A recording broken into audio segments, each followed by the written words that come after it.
Jésus lui dit, les fils en sont donc exempts. Mais afin que nous ne les scandalisions pas, va à la mer, jette un hameçon et saisis le premier poisson qui montera.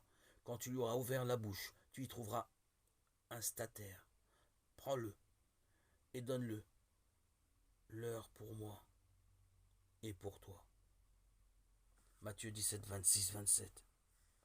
Il n'est pas parlé ici d'impôt pour le pouvoir civil, mais de la drachme, 2 drachmes, que chaque juif adulte payait pour le service du temple. Les juifs s'étaient volontairement imposé ce tribut pour l'Éternel à l'époque d'Esdras.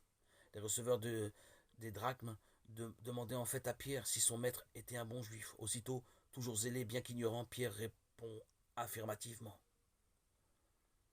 Le Seigneur montre ensuite une connaissance divine de ce qui venait de se passer, avec une grâce touchante.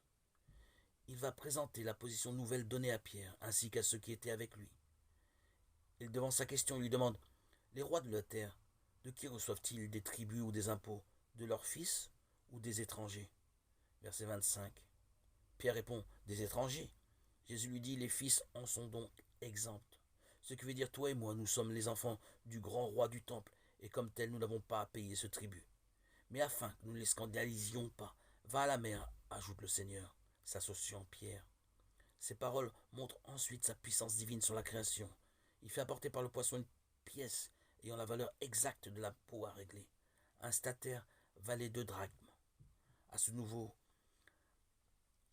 Jésus associe Pierre à lui-même dans la position de fils, par ces mots si pleins d'une grâce qui nous submerge.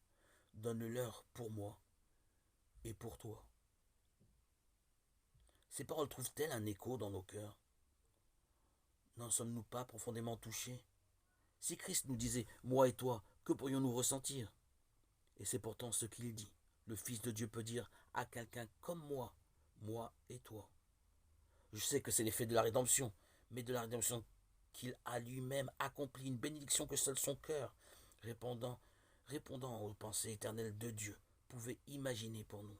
Oui, le Fils de Dieu m'a aimé et s'est livré lui-même pour moi. Galates 2:20. Il a demandé à son Père, Père, je veux, quant à ceux que tu m'as donnés, que là où je suis, moi, ils y soient aussi avec moi. Jean 17, 24.